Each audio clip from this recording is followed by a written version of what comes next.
Central Vista की तर्ज पर उत्तर प्रदेश में भी नया विधान भवन बनाने की तैयारी जो है वो तेजी से हो रही और बताया जा रहा है कि 25 दिसंबर को पूर्व प्रधानमंत्री अटल बिहारी वाजपेयी की जयंती पर इसकी आधारशिला रखी जाएगी। नया विधान भवन कितना जरूरी है, आज के परिवेश के हिसाब से क्या स्थिति बदली है, इस पर हमारे साथ बात करने के लिए मौजूद हैं विधानसभा के पूर्व अध्यक्ष हैं हृदय नारायण दीक्षित जी।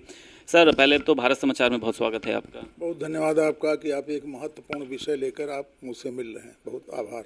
अच्छा सर, आपका जो एक लंबा अनुभव रहा है वो विधानसभा से रहा है कई बार, जैसा कि आपने अपनी जो किताबों में भी इस बात का सर उल्लेख किया है। अब सर ये हो रहा है कि विधान भवन जो है वो एक नया बनाया जाएगा, 25 दिसंबर को आधारशिला रखी जाएगी, कैसे देखते हैं सर इस कदम को आप सर? माननीय प्रधानमंत्री जी आदरणीय नरेंद्र मोदी जी को आपके प्रतिष्ठित चैनल के माध्यम से हम बधाई देना चाहते हैं कि उन्होंने एक सुंदर काम किया, ऐतिहासिक काम किया और उसकी सारी गतिविधियां बनने से लेकर के यद्यपि विपक्षी दलों के निशाने पर रहीं तो भी देश ने सराहा है। जहां तक हमारी उत्तर प्रदेश की विधानसभा का प्रश्न है, उत्तर प्रदेश की विधानसभा भी ऐतिहासिक है, लेकिन वर्तमान संदर्भ में जनसंख्या की बढ़त और सभी क्षेत्रों में रोड जाम जैसी स्थिति को देखते हुए हमारी विधानसभा पर्याप्त नहीं दिखाई पड़ती, विधानसभा का भवन। और मैं फिर दोहरा दूं कि हमारी विधानसभा का भवन उच्च स्तरीय कलात्मक प्रतिभा का चमत्कार है, नमूना है।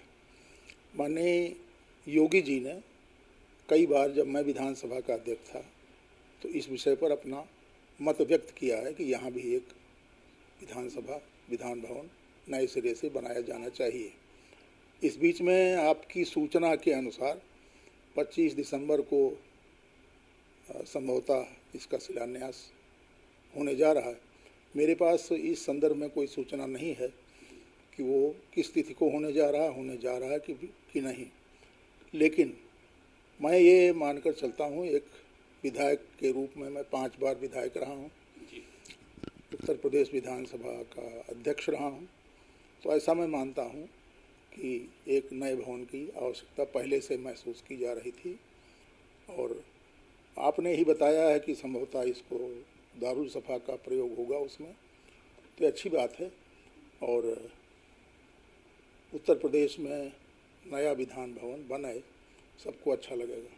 खुद मुख्यमंत्री योगी आदित्यनाथ ने कहा है, जैसा कि जो 18वीं सर विधानसभा का जो कार्यकाल है 2027 में पूरा हो रहा है और उनका भी मन है कि 2027 में जो एक पहला कह सकते हैं कि कार्यकाल का जो एक अंतिम है वो नई विधानसभा में सर होना चाहिए। तो आपको लगता है कि सर इसके जो फायदे हैं वो चाहे सत्ता पक्ष हो चाहे विपक्ष हो, दोनों को मिलेंगे? एक नए भवन में अपनी बातों को कहने का मौका, वो चाहे सत्र की बातें हों चाहे तमाम अन्य मुद्दे हों सर। हाँ, ऐसा भी है।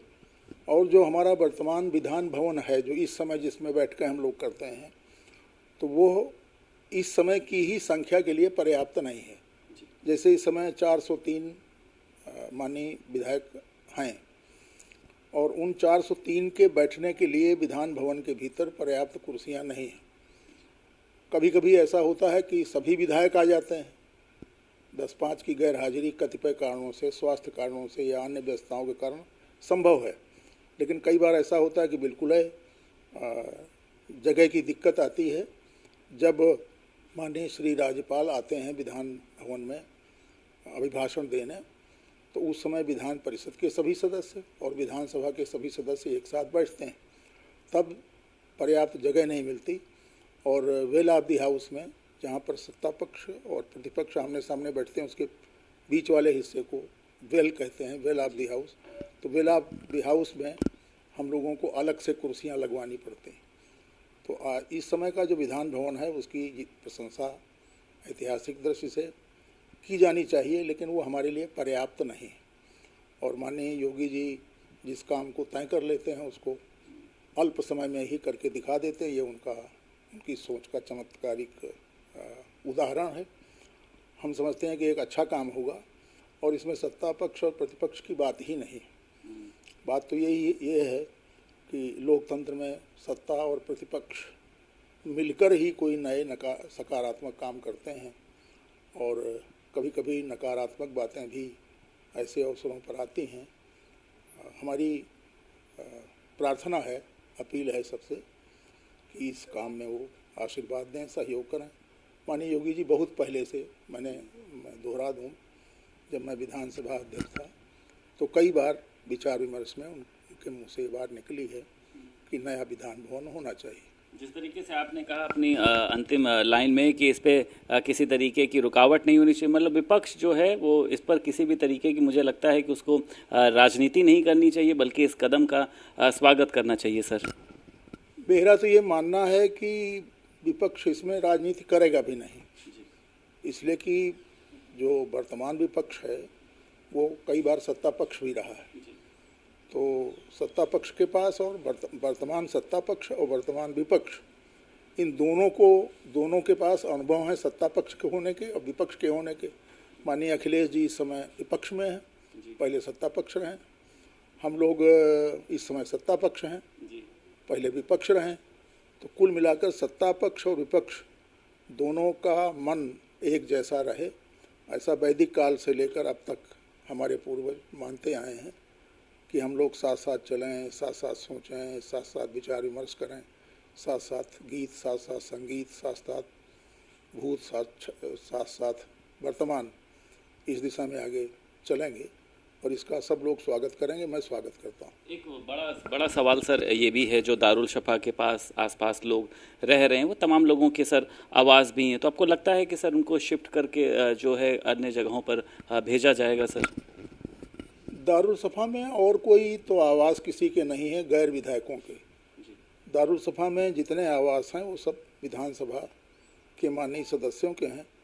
कहीं किसी कोने, जो भवन बना है ये, तो किसी कोने कोई छोटा सा स्थान बचा नापतौल के बाद, तो उसमें यहीं के कोई चपरासी या ऐसे कोई लोग रहते हैं, बाहर के लोग नहीं रहते। बाहर के लोग तो नीचे उसमें गलियों में कपड़े आदि की दुकानें चलाते हैं, तो वो तो कई बार हटाए जा चुके हैं। तो जब समय आएगा तो सबको हटाना भी, मतलब देखा जाए सर, अगर दारुल शफा को हटाया भी जाता है तो किसी भी तरीके का कोई विरोध उत्पन्न नहीं होगा सर? बिल्कुल नहीं, विरोध काहे का। दारुल सफा सरकार की प्रॉपर्टी है और सरकार उसका सदुपयोग करना चाहती, और दारुल सफा के किसी भी कक्ष को सरकार ने किसी को परमानेंटली अलाट नहीं किया है। माननीय विधायक आते हैं, उनके साथ शर्त रहती है कि जितना कार्यकाल है उतने कार्यकाल में वो यहाँ रहेंगे, सदन का आवासों का सदुपयोग करेंगे। तो कुल मिलाकर उत्तर प्रदेश चूँकि विधानसभा पूरे देश में सबसे बड़ी है और जो दिल्ली में माननीय मोदी जी के नेतृत्व में हुआ है, वैसा ही यहाँ उत्तर प्रदेश में माननीय योगी जी के नेतृत्व में होगा। हम समझते हैं कि इसका स्वागत सब लोग करेंगे। बहुत शुक्रिया बात करने के लिए। हमारे साथ हृदय नारायण दीक्षित, जो विधानसभा के पूर्व अध्यक्ष रहे हैं। एक बड़ा अनुभव रहा, जिस तरीके से उन्होंने कहा है कि जो नया विधान भवन बनने जाला, हालांकि उनकी अभी जो तिथि है आधारशिला की वो कब की है ये तय नहीं है, लेकिन वो बनेगा ज़रूर, क्योंकि खुद मुख्यमंत्री योगी आदित्यनाथ ने कई बार मुझसे चर्चा में भी ये कहा है, और उन्होंने ये भी कहा कि आज के परिवेश के हिसाब से विधानसभा छोटी पड़ती है, जिसके चलते नया विधान भवन बनाने का विचार किया जा रहा है, और मैं इसका स्वागत करता हूं। लखनऊ से वीडियो जर्नलिस्ट अमरीश के साथ संदीप खेर, भारत समाचार।